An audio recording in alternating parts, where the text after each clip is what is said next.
Namaskaram. Ningale Kandathil Santosham.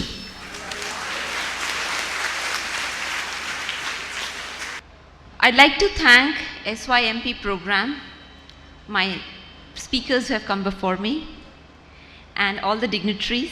Thank you so much for giving me this opportunity to be here to share my journey. So first I want to tell you what are the things I feel proud of Kerala being an Indian. I'm proud that Kerala is our country's cleanest city. I'm proud being a doctor that it has one of the best health indices in the country. I'm proud that it has 100% primary health care and education.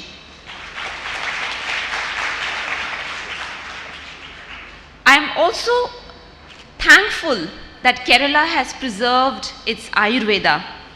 Kerala has preserved the beaches, and it talks about the value people in Kerala have for the environment, which has become fashionable now, but which always has been taken care in this state.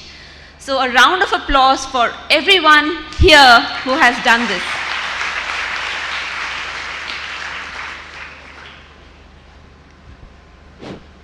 So today I've come to share my journey, and I will begin from the time when I was little.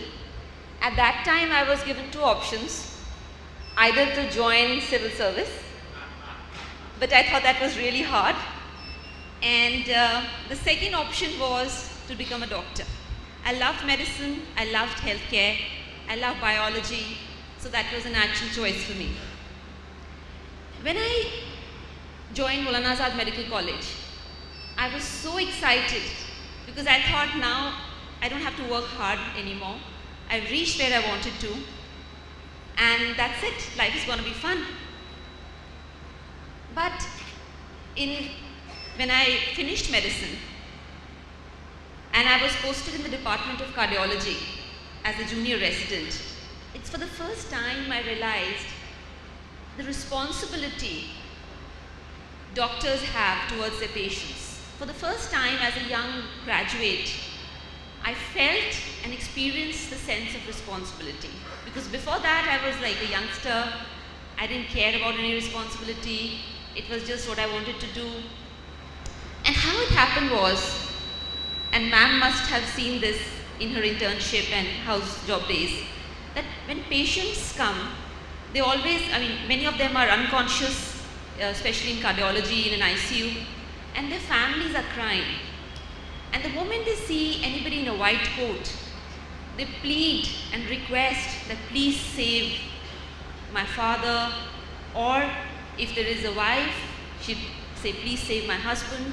And suddenly at that age, you feel that accountable. You feel you have to do this even if you don't know the whole thing.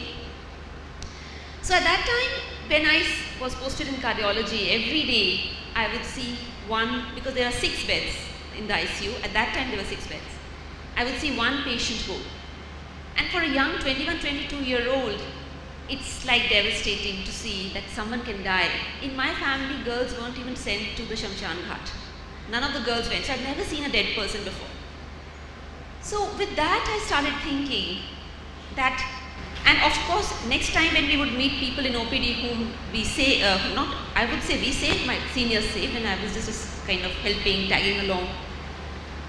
I realized that they had no idea about nutrition. And I'll share an incident with you. So like we all know, in hostels, the food is very bland, it's not nice. And the patients knew that these doctors don't get good food to eat. So one of the patients who was from Old Delhi, he got us a kind of a treat. And what this treat was, there were these 6 copper dabbas of food. So before the dabba walas, there were the big dabbas, the tiffins.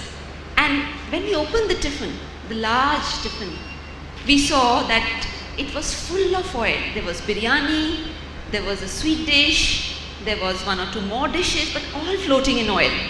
And I realized that people think that when they get a heart attack, it's just an accident. It's just bad luck. They do not realize they have contributed in many ways to getting that heart attack. Because diabetes, heart diseases are called lifestyle disorders, which means that we create the disease within our bodies. So I thought of doing something in preventive healthcare. But at that time, preventive healthcare was only about malnutrition and rural and villages, nothing about urban preventive healthcare. So when I started thinking of this, and I didn't realize I love preventive healthcare. I used to read about natural medicine, prevention, and I was very fascinated by the power of healing of natural things. So I somewhere was getting influenced to pursue this path of preventive healthcare. So the first time I told my parents that I want to set up a preventive healthcare clinic, they were like surprised, because at that time, and about almost 80% of people from MAMC, doctors from MAMC, get jobs easily abroad. So they get jobs in US and UK very comfortably. And everybody thought, what's wrong with her? After getting here, now she wants to change her tracks into preventive healthcare and nutrition, which didn't make sense to anybody. So a senior doctor, one of my parents' friends, was asked to counsel me, because people thought in my family that she's gone a little off track. She needs counseling. A lot of people thought she's under some fellow's influence in her college who's giving her wrong influence. So all those things happened, and I kind of negotiated with my parents that let me try this for 3-4 years. If it doesn't work, I anyway can go abroad and work. So that was my first step at negotiating my vision. Now, when I got a good offer to set up a clinic in partnership, and as a house surgeon I was already earning, so I put that money to join that partnership. Now this partnership was in a city called Noida, which is about, at that time it was about 1.5 hours from Delhi, and there was no highway, so it was a longish road. So when I joined that place, I was very excited because this was my vision, and I set it up. And after 1.5 years, both of us, me and the lady who was my partner, we lost our entire money. In my life, this was the first failure I experienced. This hit me really hard because I was like a good student. I was the kind of a front bencher who studies. I was an obedient child, and I had fought with my parents to pursue something and failed completely. That hit me very hard. But surprisingly, that failure made me very resolute. In Hindi, there's a word called Zid.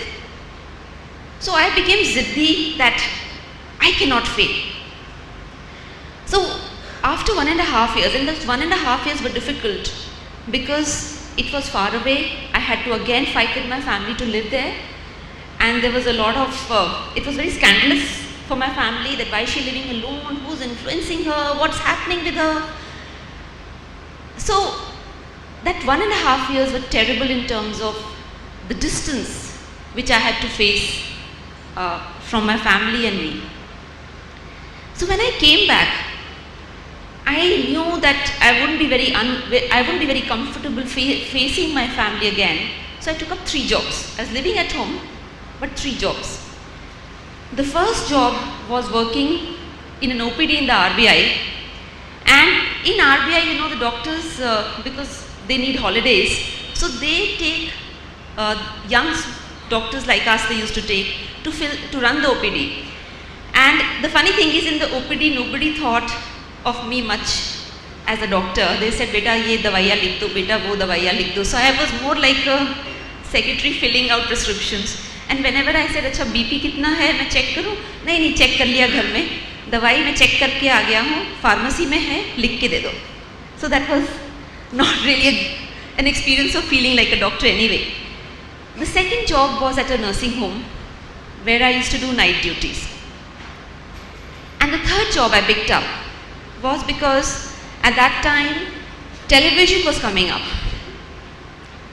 And home TV was the first private channel which was popular at that time from Hindustan Times.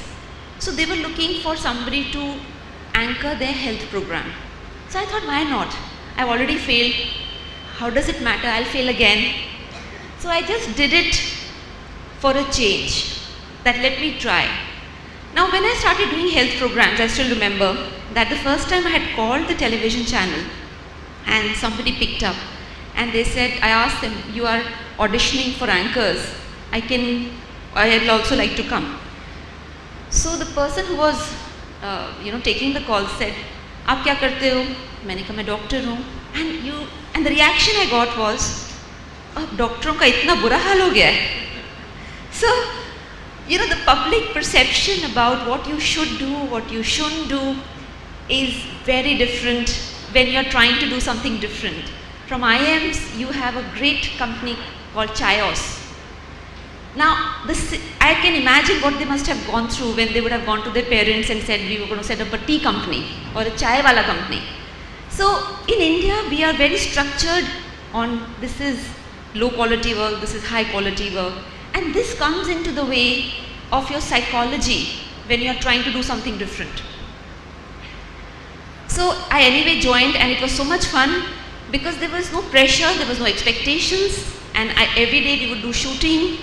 Now many times what I define as a defining moment is that you subconsciously realize that you are not limited by your education, you are not limited by your gender, you are not limited by your family background or qualification or anything, because you can do anything you wish if you really want to do it and it's in your heart.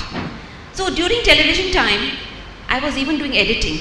Because many times the girl who was editing, she wanted to go off because she was about to get married. And she said, Shikha, you know everything. Just go and sit with the edit team and just get the edit done. That confidence the confidence which she had in me brought back my broken confidence, which I had after failing the first time in my business. So in this 1 year, I juggled a lot of things.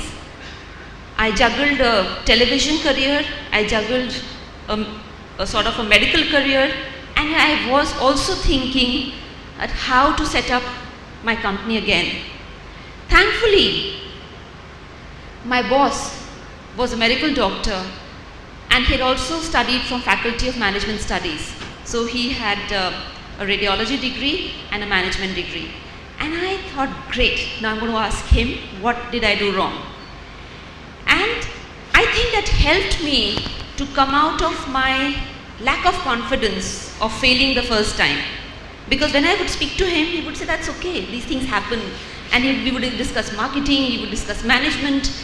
And it was nice to see somebody who had, in his time, broken away from pure medicine and radiology into also doing management. So this time, when I got my confidence back after 1 year of working, I asked my boss, can I rent one chamber in this clinic and set up my practice again? He said, sure, go ahead. And he said, but you learn radiology, at least you will not go hungry. As a doctor, you must know radiology. I said, sir, I want to go back and do what I wanted to do. So I didn't learn much of radiology. And the first clinic I set up, my first patient was his wife, because she heard about the fact that I was running a preventive healthcare clinic and she had some issues like asthma and other things, and she joined me. She also had weight issues which were very stubborn.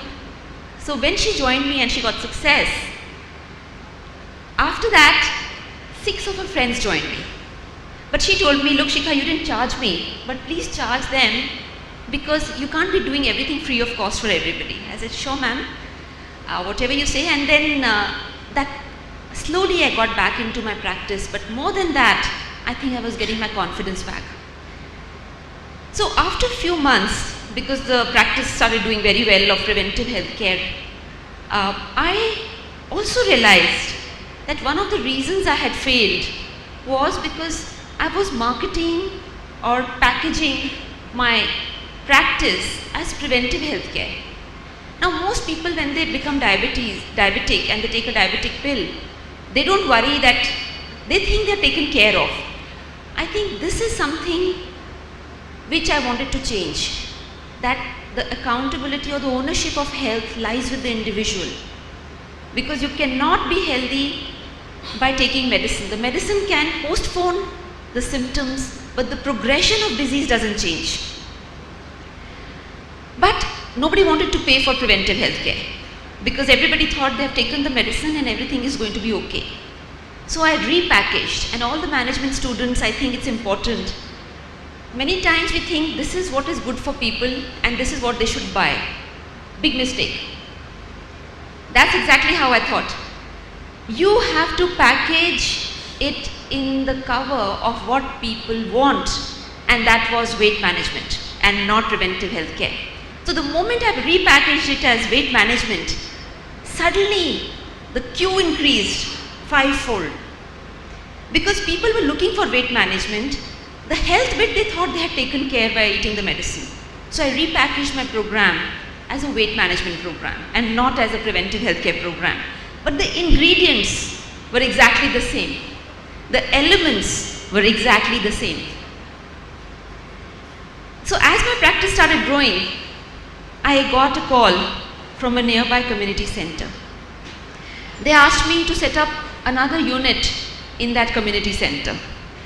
But I was like thinking, practice is good, and I had taken another chamber on rent. Why should I move out? You become comfortable. Then what happened is, my boss's partner, who was also a doctor from US, he returned and he said, we can't have her taking so many clinics in our nursing home. Please ask her to leave. For a second I was like surprised, because my boss, who I was reporting to, had encouraged me. But I could understand his situation, because now his co-founder or partner has said, we don't want this doctor working here. She will convert our entire nursing home into her thing. So they got insecure. They said she has to leave. So I remember my boss called me, very embarrassed. He said, Shikha, look, my partner doesn't want you here. So can you find another place? And I remember that day thinking that, oh, it's so unfair, I was so comfortable here. So I took the offer which I was getting at the community center, which was nearby. That day, I remember, I went to my mom and I said, I need to borrow 70,000 from you. So she looked at me, for what? I said, to set up my business. She asked me, you have already lost money. I said, I promise you, I'll return this money with interest. She said, is that a promise? I said, yes. And I was in business again. So when I saw the place which the community center had offered me, it was a very posh community center, very beautiful. And the place they gave me was rotten. It was a basement, it was full of beer bottles, and it was surrounded by a dustbin where they used to put all the extra bottles and cans and everything. So I realized that they basically wanted to earn some extra money from here, and this was just a storage dump yard for them which they had given me. And I had already committed to my mom that I need that money. I had already negotiated. I said, I'll make it work. This place is a dump yard, but I'll make it work. So I cleaned up the entire basement. In my own money, I painted it. Then I went to the club and said, can you put fresh tiles? The floor is broken. They said, we can't do anything. This is it. Take it or leave it. Unfairness. I came back and I thought, either I walk off or I make it happen. With my own money, I put the tiles. with that borrowed money. Once the whole place got done and I put a lot of potted plants and flowers and everything, people from the club came to see the transformation which I had done to that place. And in fact, there was a gym next door on the first floor. A lot of people from the gym would come down just to sit there, lounge around, to see the kind of clean environment which was created. So, when I got back into business, I hired my first nutritionist and I hired another person to help me as an, what you can say, as a errands person. I still remember when the light used to go off and I would say, Darshan Singh, you understand Hindi? I said, Darshan Singh, batti chali gayi. हाँ जी madam, बत्ती चली गई. I said, बैठे क्यों हो, जाओ पता करो. So he was fresh from the village, but we started working together because I realized that I need somebody to run around and get things done for me. And my first nutritionist, they were the two employees. That gentleman, Darshan Singh, is still with me after 22 years also. So,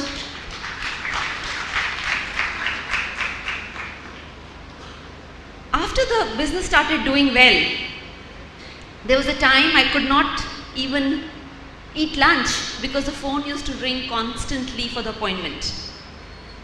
I started getting inquiries from hoteliers, people who own hotels in Delhi. Each and every hotel in Delhi, the largest chain owners, they were my clients at that point of time. And I realized that in the first cut of my business, what I had made as preventive healthcare was a big zero, because I had not seen the market. I had only created a plan in my head. It was not relevant to the people. But here I realized that preventive healthcare people may not like, but weight management people like, and that is why I have so many clients. So when the business started doing well, the president of the club called me and said, Shikha, we had a deal for 25%, club will take, 75% you will take. Now it's changed. Now the club gets 35% and the rest you can take. I said, sir, it's so unfair. It's not even 1 year. You can't do this. He said, take it or leave it. Rehna hai, to decide kar lo. Otherwise, you decide what you want to do. Now, the reason I'm telling you about this unfairness is, I'll come to it later. I went back home thinking that, God, this is not fair. How can they do this? And for a day I was sulking.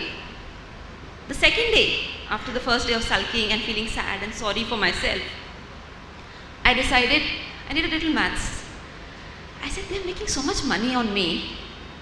With this money, I can rent 2 places. So I rented 2 places with the kind of money I was paying them. And went and took the 2 places on rent, signed the lease, and came back. So this person said, after 4-5 days, we had a meeting again. He said, Kya socha? I said, sir, I'm leaving. You cannot imagine, he was shocked. Leaving? Where are you going? I said, ek center mein yahan, it was in Panshin only, I'm opening, and one I'm opening in Vasant Vihar. He said, why are you leaving? I said, because it's not acceptable. I will not pay this. And my confidence came back again, because I saw fear in him for the first time, that you can't arm twist somebody who has passion. He said, नहीं बैठ के बात करते हैं, आप तो बुरा मान गए. I said, no sir, it's not good business sense for me to stay here. I'm paying too much, and for lesser rent I can get posh colonies in Delhi. I'm going. No further questions. I packed. Within 1 week we picked up our stuff and we left. Now that taught me that every problem is there to lift you to the highest level. It is not to suppress you, provided you have the courage to face the problem on its face.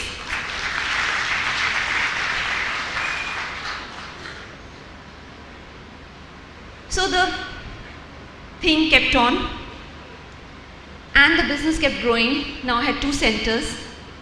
In the 2 centers, I was getting so confused because I was running between 2 centers. I was doing the interiors of the 2 centers, and many times I still remember I had Mrs. Pinky Mehra, a client, and I had Pinky the carpenter. So when Pinky the carpenter called, I thought it's Mrs. Mehra the client calling me, and I said, "Oh Mrs. Pinky जी, आप कैसे हैं? काफ़ी दिनों बाद phone किया, कब आ रहे हैं?" He said, "Madam, आपने बुलाया ही नहीं." And I was like, "कौन बोल रहे हैं?" मैं कारपेंटर बोल रहा हूँ, आपने बुलाया ही नहीं मुझे, आपने कहा तब बुलाएंगे. And that was my state, that I used to get confused all the time. As the business kept growing, one day I get a call from somebody saying, "We need an appointment with you."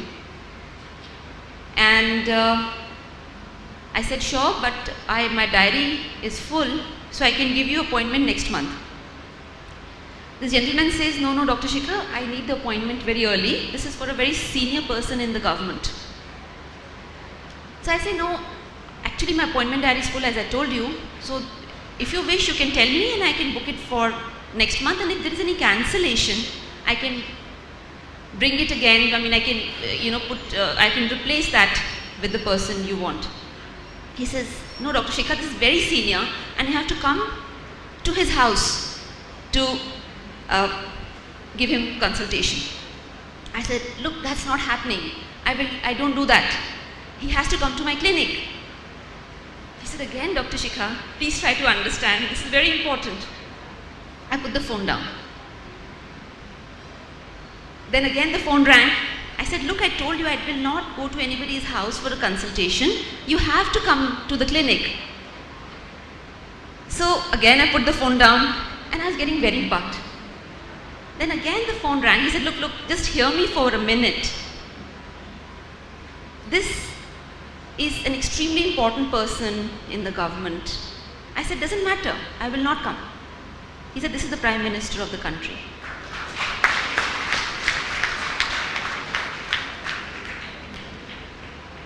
So the same day I had to go to his place. So I remember, I thought, it's not possible. It's not possible because why would the Prime Minister need me? I mean, because I was still undervaluing myself and my work. Despite all the success, I was undervaluing myself. I said, no, the Prime Minister doesn't need me. It must be a joke or it must be a kidnapping attempt by some gang. So I went home, I told mom, and my mom said, "I'll come with you." So when the car finally came, initially it had 4 or 5, the security, they do a recce, they do a check. First they came, they did a check, then they stayed back.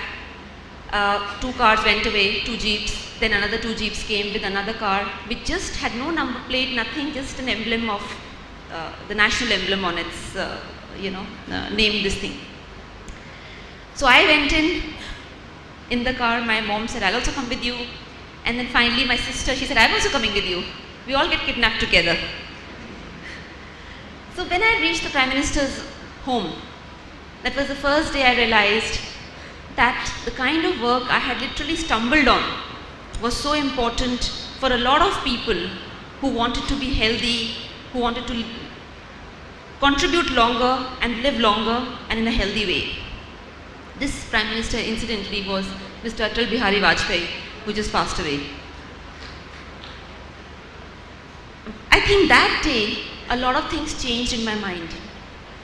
What changed in my mind was that if I'm getting so lucky with my work, then it cannot be now about me and about myself. It has to be something larger, something bigger for what I'm doing, and I have to create an institution which will continue this good work rather than it finishing with me. So that's the day I spoke to my chartered accountant and I told him I want to form a company because I want to build an institution. He said, "Madam, क्या करते हो? Tax भी ज़्यादा होता है, compliances भी ज़्यादा होंगी, कंपनी क्यों चलाते हो, proprietorship अच्छी चल रही है, चलाते रहो. I said, no, it's not about me, it's about what I want to do. So anyway, all these visionary things don't work with your chartered accountant or lawyer because they think you've gone mad. So I said, I want to form a company, just tell me how to do it. Now when I started the company,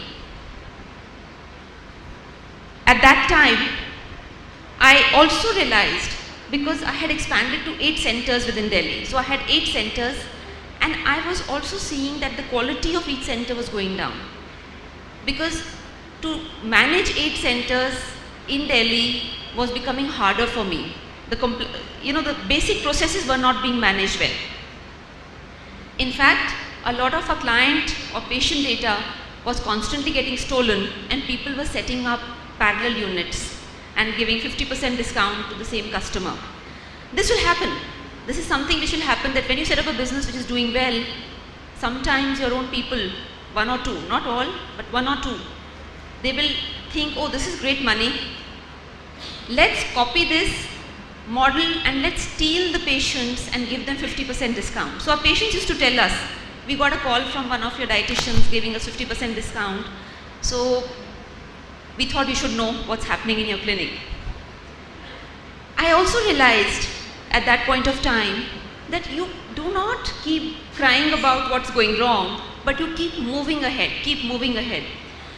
So I remember I was speaking to another doctor. I said, let's form an association of preventive healthcare specialists, because I think it is required that there has to be an association to look at best practices. He said, Dr. Shikha, it's nice to talk to you, but what are you doing? You're teaching these dietitians, they go and set up their own clinic. You should just do private practice and forget about all this. I heard him. But I also realized that different people come from different needs. My need to build my own name, my need to earn more money had finished the day I walked into the Prime Minister's house. After that, it was about building the organization.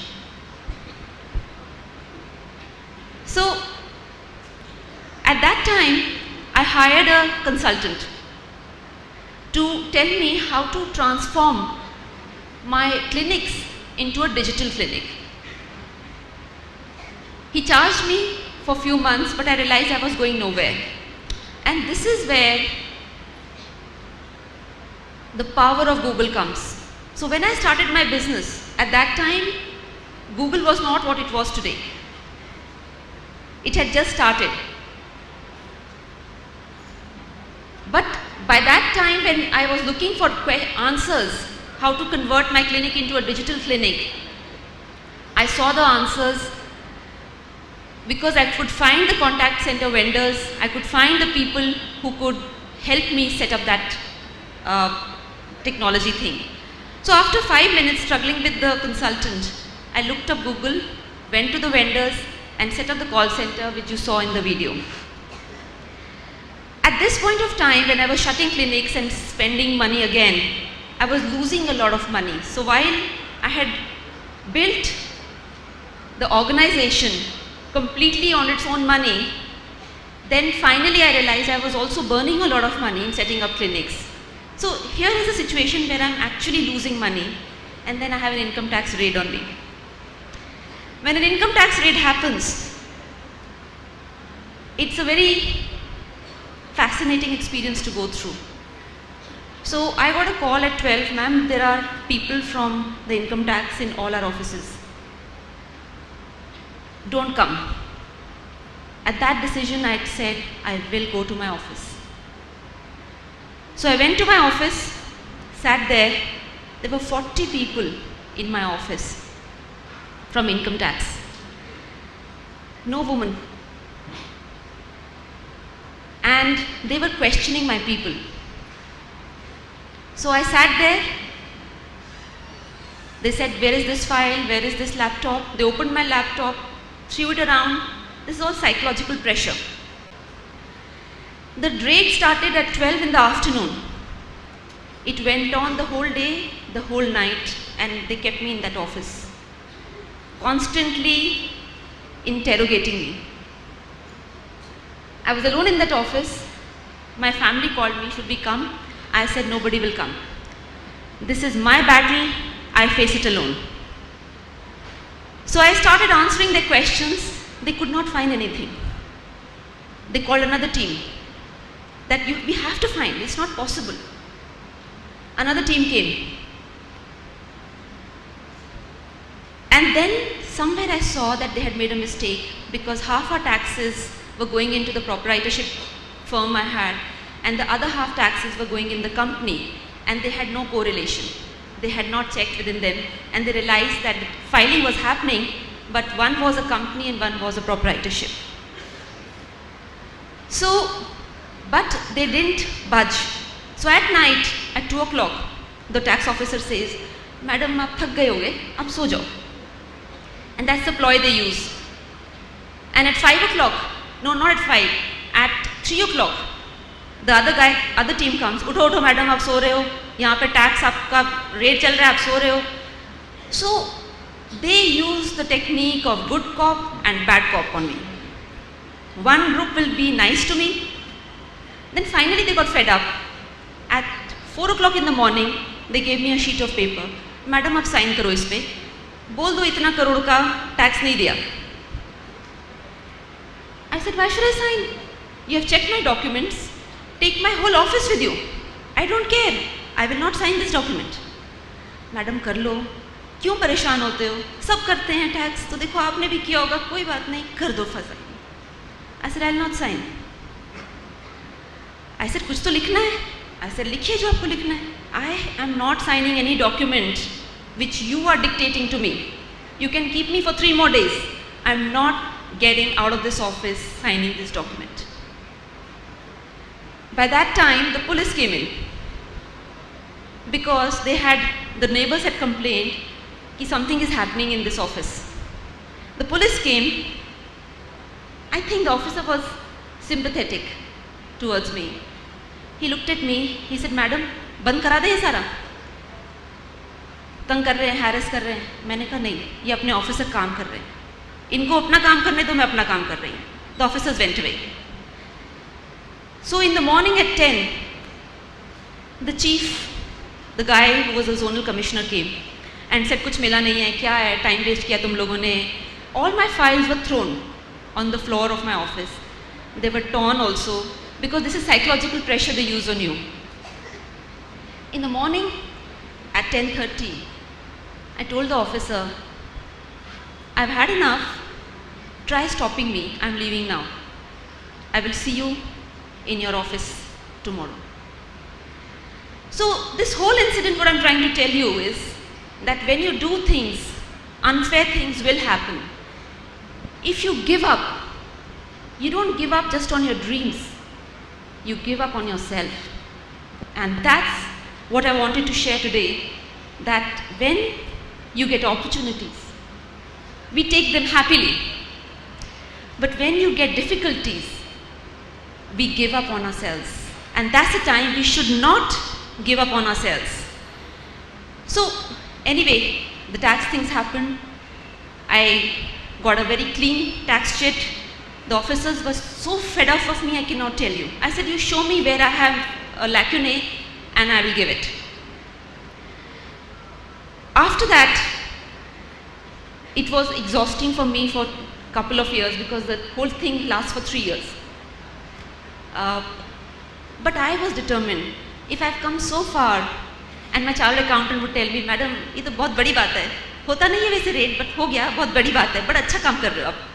So I said, "Okay, it's nice, you're humoring me, but I want to make this bigger. I want to make this organization bigger." And I spoke to another consultant,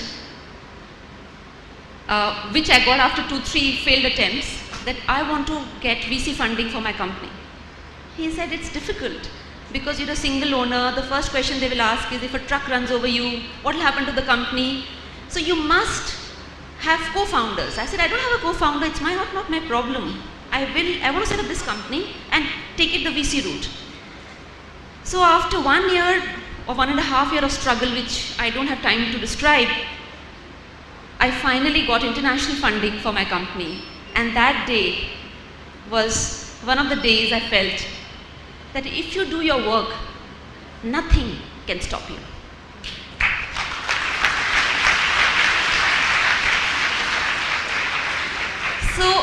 I want to take you through this presentation, which is all about don't chase money, create value. First thing, of course, like I mentioned, you have to build self-confidence and self-belief by doing small things. Because if you lack confidence, that is your Dhruv Tara. That is what's going to guide you in your life. So you have to work hard on the biggest resource called self-confidence, self-belief. So do small things, do them well, keep improving. With every success, your confidence will go up, and confidence will attract more confidence.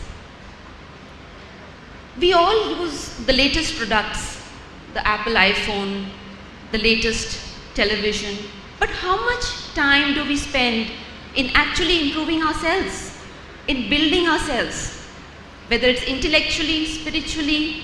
And that's what I realized was my fault. I was not building myself internally, and that's why sometimes the issues which I mentioned would put me down for several months. People will give you feedback. It's up to you what feedback you pick up. And there are very few people who will give you honest feedback. And that's something you must take, because most people will only say nice things to you. Nobody will tell you the truth about what you need to change in yourself. And that's what I learned, that I used to shy away from feedback. But the more feedback I started taking, and I would evaluate, is it malicious or is it meant with good intention? And like Dr. Vora said, feel the fear. But once you're through with it, just go ahead and do it.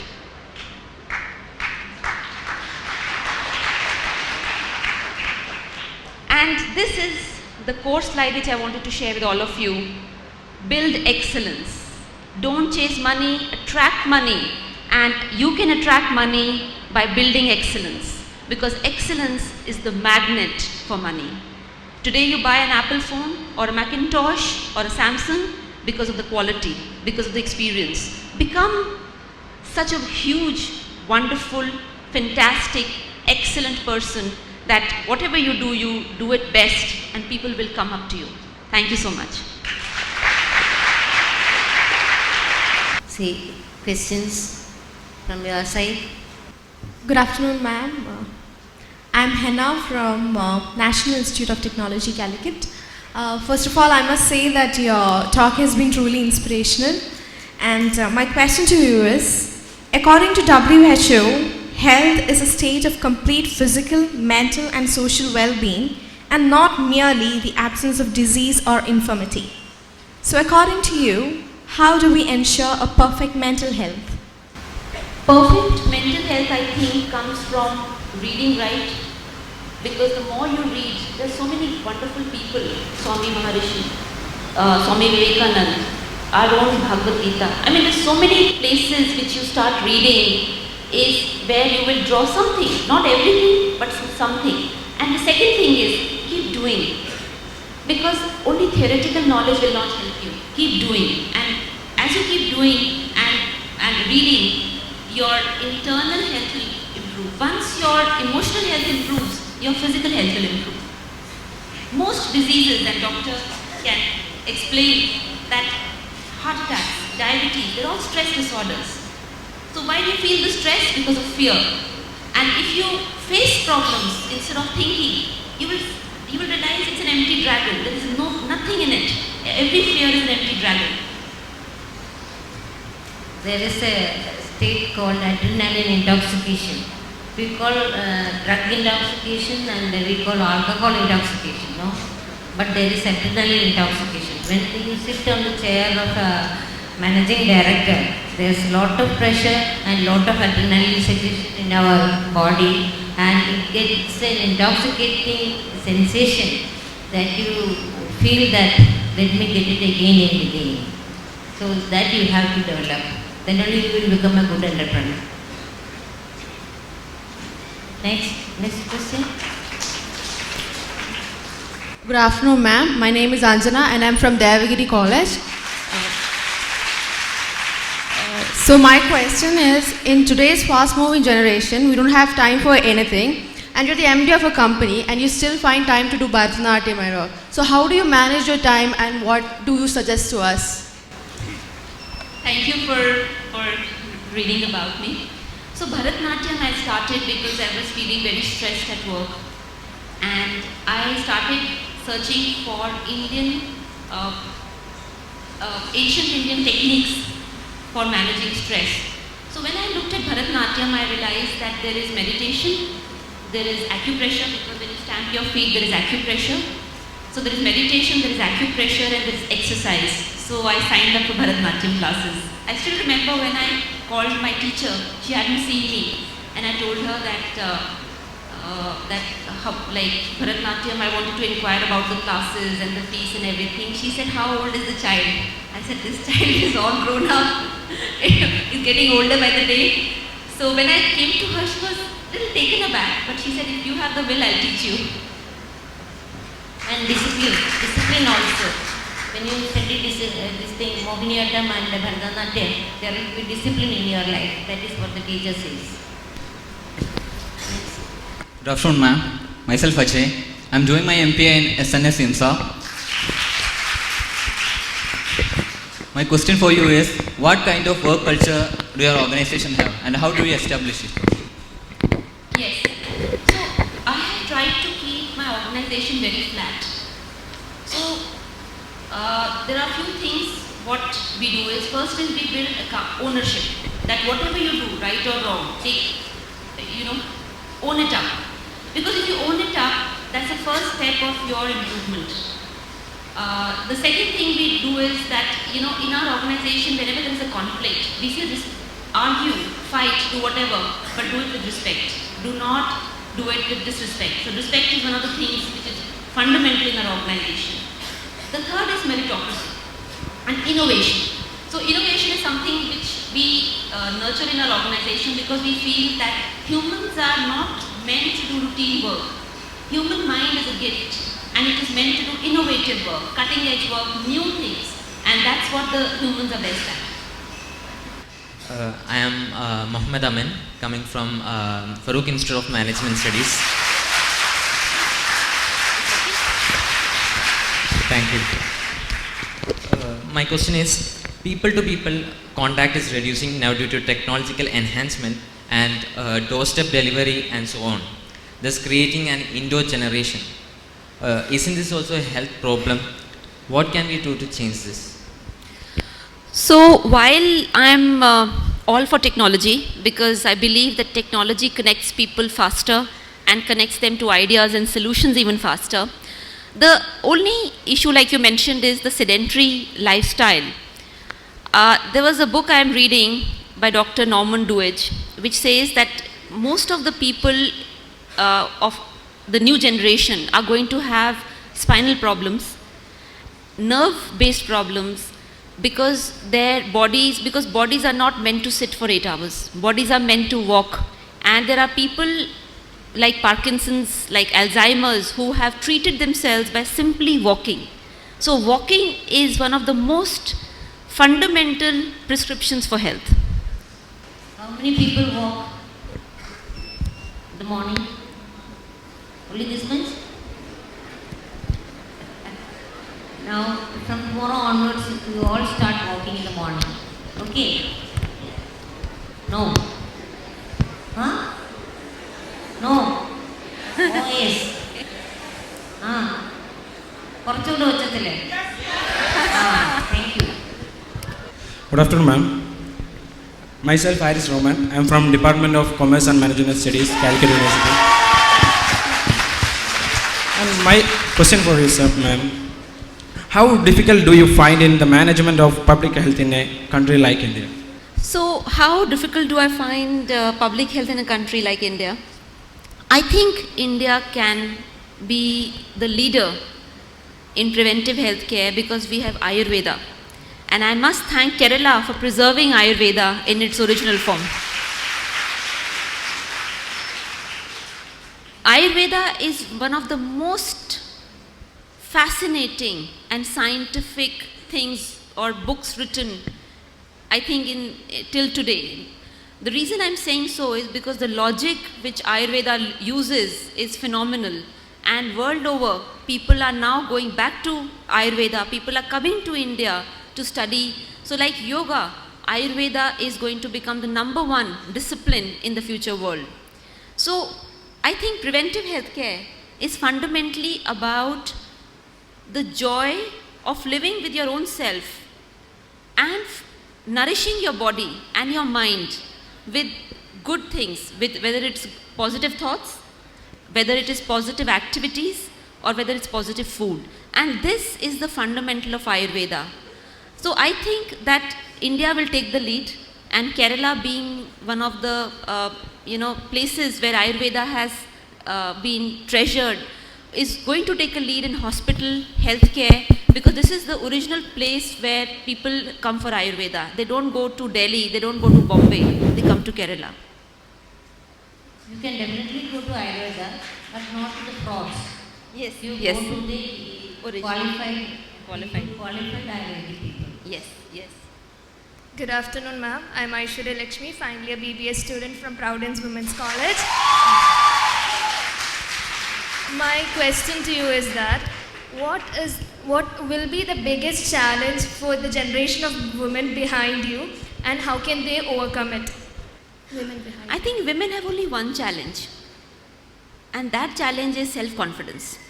Women are so sincere, hardworking, but self-confidence. I always tell a woman, don't take validation from others. You are very good. Just go ahead and do what you think is right. That's the only challenge. Good afternoon, ma'am. I feel so happy to share stage with you, and your talk was so inspirational. I am Farha Ashraf, coming from School of Management Studies, Calicut. Ma'am, you are an entrepreneur, and even I wanted to become an entrepreneur. So, as a woman, what is the first thing, or what is the first step that we should take while starting a business? The very first thing. See, first thing is like when I was a kid, and I was, I think, barely 13 or 14, I read very different books. So my books were like Henry Ford, the maker of the Model T, the Ford car company, how he set up and how much ridicule he had to face when he was setting up his company. Then I read about Lee Iacocca, another fantastic leader of his times. I read about the formation of the state of Israel.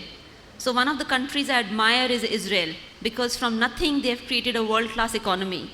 And the women over there work together with the men to build that country. In fact, I was in Israel, in Tel Aviv, and at 3 a.m. at night, suddenly two things surprised me. First, I saw Hare Rama, Hare Krishna being sang on the streets of Tel Aviv. And I was pleasantly surprised to see how much Indian culture has traveled to Israel and how much they respect Indian culture. The second thing which surprised me was at 3:30, there were a group of young girls like you walking. And I thought, aren't they scared? And then I realized every woman is a soldier in Israel. So she's scared of nobody. Then you have to understand.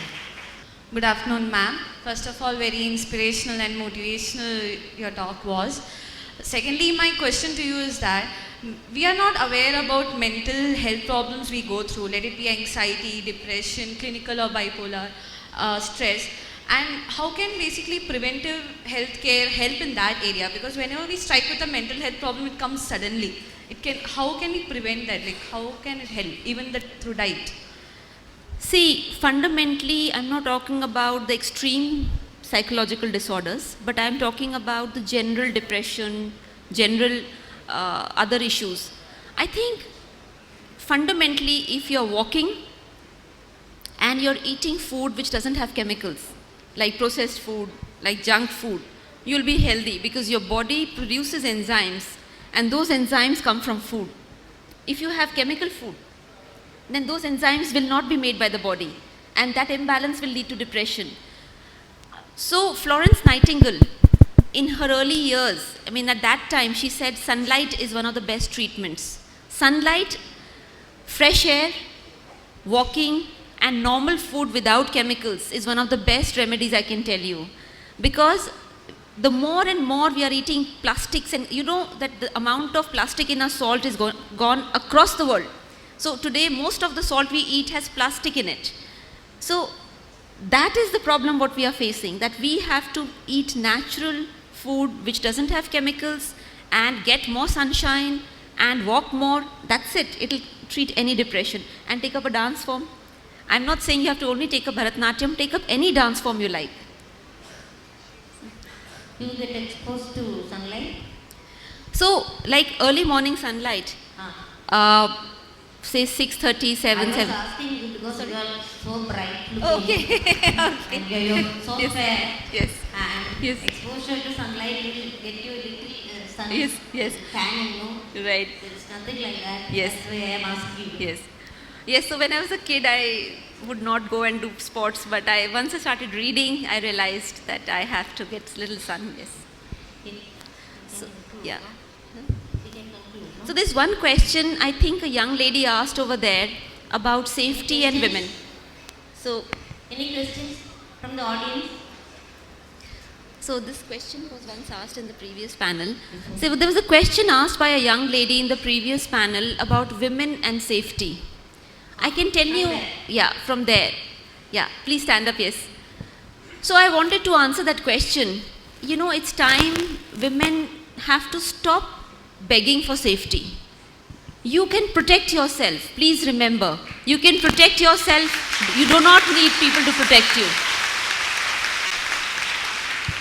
And the reason I say is, across the world, there are women who are strong, who are confident, and there are enough things available. Like I carry pepper spray all the time with me.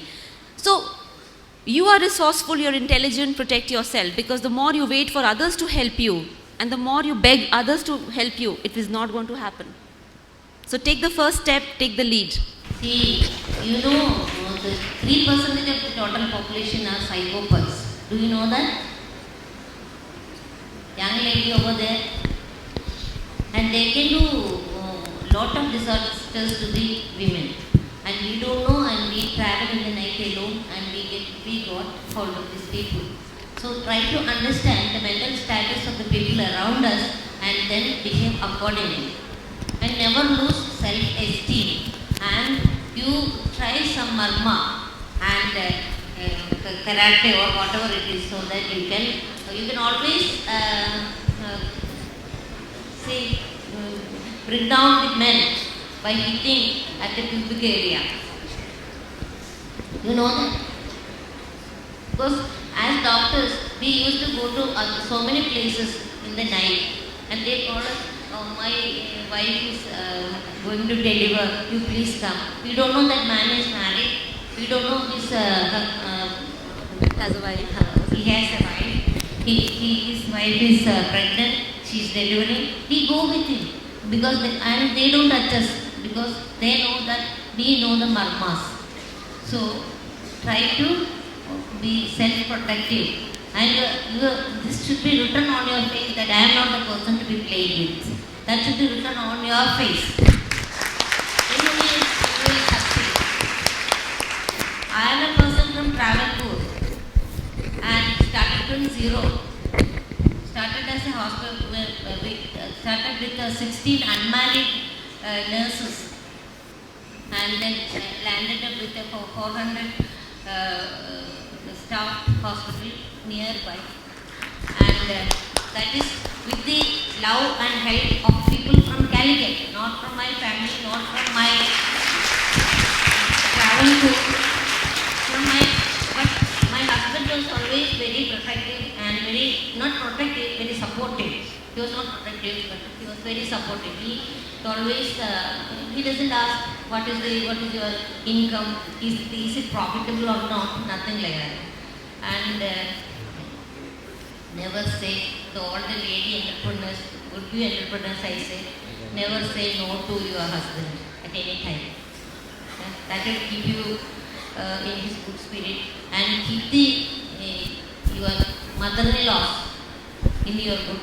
You keep yourself in her good book. Then the husband will come in your good book, and you will come in his good book. That is this thing, advice I have to give you. Then love and affection is the only weapon by which you can win the world. That is the only weapon, you understand. You have a cup of coffee with your people, with your subordinates, you have a dinner with your colleagues, and love is the only, and I still say, and my repeated saying is that love is the only weapon by which you can win the world. Thank you. Thank you very much. We can now take a question from the audience. Excuse me, ma'am. I would like to ask one question that is related to your marketing strategies that your company is following. You know, as far as your company is concerned, I think that it's something at that time. It's something odd as far as the entrepreneurs are concerned, and I would like to know more about the marketing strategies. Is that just by indulging with the technology, or just by using some medicines or something like that? As you know, this mental health is concerned. So as a marketing strategy, fundamentally there are two things. First is the communication. In communication, we don't try to preach to people because people don't want preaching. What we try to do is we try to analyze the market sentiment, that what is it people are looking for, what is it that they aspire to be, and based on that market sentiment, we tweak our communication strategy. For example, we don't go out and say that eat green vegetables because it's good for you. What we talk about is that these are the, if you want a beautiful glowing skin, these are the 6 vegetables you should have in your diet. So it's the same message but presented differently. And we do a lot of digital marketing, which is social media, Facebook, Twitter, Instagram. We have also launched our free Vedic app. So we realized that there are a lot of diseases for which we don't charge to give diet consultation. Why not give it free in a Vedic app? So it's called a Vedic app, and there are 6 diseases where we give free diet plans: diabetes, cholesterol, polycystic ovary. Then we have diet for children. We have diet for people who are going to the gym. So these are the cholesterol. So these diet plans which are given free of cost once you create your own Prakriti on the Vedic app, which is the Kaf Prakriti. So our digital strategies: reach out, show your expertise, and people will come to you. Thank you, ma'am. Excuse me, ma'am, here. Yes, please. Respected people who are present here, good afternoon. And ma'am, I have 3 questions for you, which is mainly based on your medical side or your biological side. That is, the first one is resurrection possible? Whereas in the Bible, it said that resurrection is only possible in a spiritual manner. But nowadays, science has proven that resurrection can be done. Resurrection can be done to an extent, not fully, but to an extent. So, ma'am, should I say each individual question, or should I just say it out loud, all of them? Right. So first, we talk about resurrection. See, I don't know much about deep spirituality, but I can tell you one thing which a lot of people, lot of saints and lot of sages and lot of corporate sages have also talked about is that every day when you go to sleep, consider it the death of your problems. And every day when you wake up that it's a new life, new birth, new opportunity. And every day you're resurrecting. So I think if we take that approach to our daily life, that we are born anew every day, we can do far more. And once we die, we'll get to know all the answers what we want to know. Okay. Ma'am, second question is it physically possible to transfer someone's consciousness to a machine? Like, is it possible to transfer your conscience to a machine or a software? Like AIs are developing every month or day or second. So is it physically possible to do that? Okay, so I would say if you're talking about intelligence, if you're talking about knowledge, yes, it is possible to transfer, and in another 100 years, I think the softwares will become very sophisticated in terms of the knowledge, and the algorithms which are being written, the rules which are being written, which are basically written by human beings. So they are writing whatever they think and how they think and solve a problem and coding it into a software. But consciousness is something very different. Consciousness is the connection we feel with our environment, with our spiritual power, and that, I don't know, because though the entire technology is actually extremely similar to biology, the physical, what we call the physical body, in technology we call it the hardware. In terms of the software, what we call is the coding or the way we think. In terms of our DNA, our chromosomes, the communication process is very similar to technology. So actually what human beings are creating is creating their image into another engineering product. So they are very similar, and I would encourage many of you engineers to actually look at studying genetics, not in deep science, but the comparison between biology and technology. It's an amazing similarity. Excuse me, ma'am. According to you, what are the misconceptions about marketization of health sector, according to you? Ma'am, actually she's asking about the misconceptions related to the healthcare sector, marketization. Commercialization. Yeah, commercialization. See, fundamentally, in any field, you have different kinds of people. Now, the commercialization of health sector would be what as common people we want. I mean, tomorrow, if you become engineers and you become corporate leaders, and for you, short-time benefits are going to be more important than long-term benefits, then you will also be part of that culture. So it is, see, any culture we see is a reflection of us. So if we change our reflection, if we change anything, then the culture will change. And I would say that there is nothing like everybody is the same. Every individual can choose to be what they want to be. So it's not, I would say that it's, whatever things are reported in the media are not 100% the norm. There are wonderful doctors out there. There's one wonderful doctor sitting here, and I know a lot of my classmates who do a lot of free surgeries. But yes, one or two incidents which are reported sometimes color the whole trade or the occupation. Hello, ma'am. The time is over. This is going to be the last question. Okay. Ma'am, I'm Anjana from Crash. First of all, thank you for such an inspiring speech. And I read that you have 70% female employees. I was wondering what your reasoning was for hiring more women, and did you face any difficulties because of that? I think the reason we have more women was two. One was practical nutrition courses mostly are done by women, and many colleges are women. So since we have nutrition as a major service. The second thing was, after a point I started actually taking more women in my company, because I thought I will be able to motivate them, I'll be able to guide them, and this is my opportunity to actually transfer my experience to another woman. So it was not for selfish reasons. I wanted more women in my company because I think I can contribute more to their growth, because guys are confident, boys are confident. They don't need me. But women, I felt, would benefit from my guidance. As you have said that you have came into this field because you had this interest and you wanted to make your dream real. But there's this emerging trend that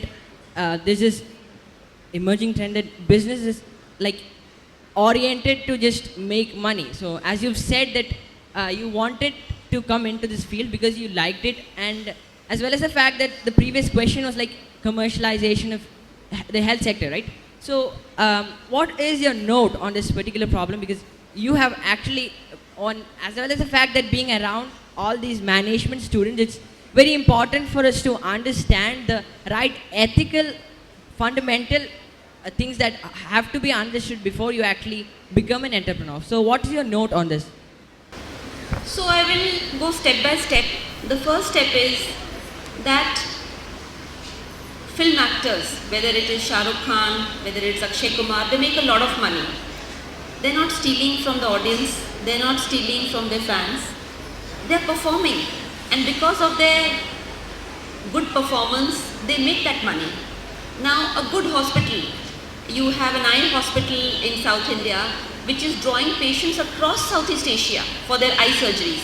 So when you have excellence, people come to you, and the process of people coming to you will create wealth for you. So what I am trying to say is that money is not bad. It is the process how you earn money which you have to think through. If you build excellence, if you build high quality, if you build, if your work is like worship, people from all over the world will come to you and you will make money. But when you only look at money as an end towards your goal and your life, then you don't bother about excellence, you don't bother about quality, you don't bother about anybody. And that's the time money will avoid you. So this is my first-hand experience. I have gone through phases where I've made a lot of money, phases where my company did not make money. And there was only one thing. Whenever we did not focus on quality, we started losing money. Whenever we started focusing on quality, people came to us from all over the world. So just focus on quality and money will come.